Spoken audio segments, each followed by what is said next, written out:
This is a Global Original Podcast. Coming up this week, I get shouted at a lot by people who, and this is me being kind, have no idea what they're talking about. There's a bit of misinformation flying about on the subject of Brexit and a little light chatting about the end of the world. But first, a peek behind the radio curtain. Varun says, when will you video stream your show on Facebook like Nigel Farage? Well, hopefully never. It's complicated because I don't broadcast from the Starship Enterprise, which is our normal, very, very glamorous high-tech studio, which is downstairs. I think this is the only show that comes from here. Oh, Steve Allen does it the other way around. In other words, there's two studios with a big pane of glass between me and my glamorous assistant. And he's sitting in there where there's no controls, because I control everything. I am in control. So I'm doing 4 jobs all at once. I'm doing presenting, I'm doing producing, I'm doing technical operator, and I'm doing making my own tea.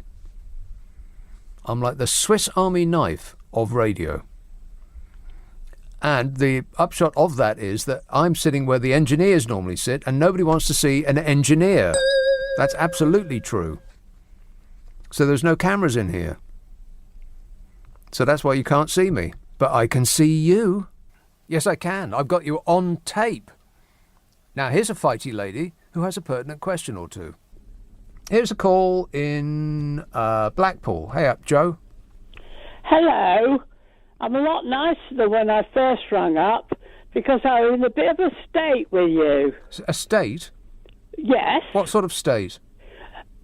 Going on about age.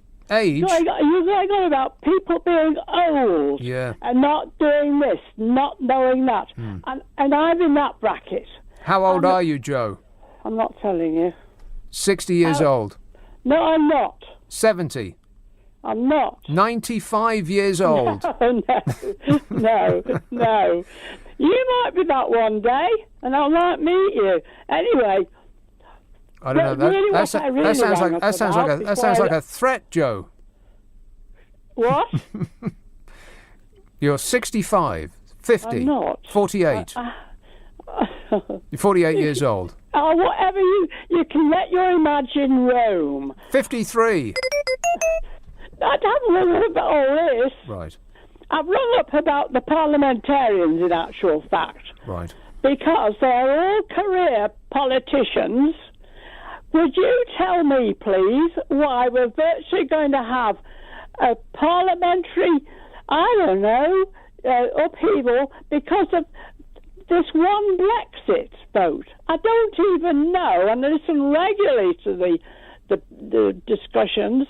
What's all this business about Brexit?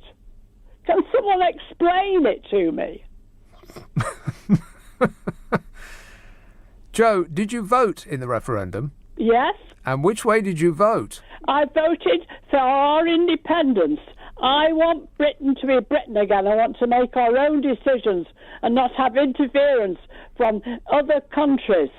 I haven't go through all this rigmarole. I want to have our own judges judging things. Yeah. I don't want to have other countries coming in and saying you can't do that, or they say prisoners are doing this, you can't do. I want to rule ourselves. That's all. I thought it was that simple. No, Joe, it's not that simple. But that you called 3 years later and asked me to explain what Brexit was about is absolutely frightening. Go on. No, that's it. That you've come to a very strong opinion based on your own admission that you have no information of any kind whatsoever is alarming, Joe. I'm not thick. They are the ones that assume they're just talking to themselves. Joe, I didn't call you thick. You called me and asked me to explain Brexit to you and then said that you listen to the stations like this all the time and that you listen to arguments like this all the time and you still don't know anything about it, and yet 3 years ago you voted to leave. But no one told us.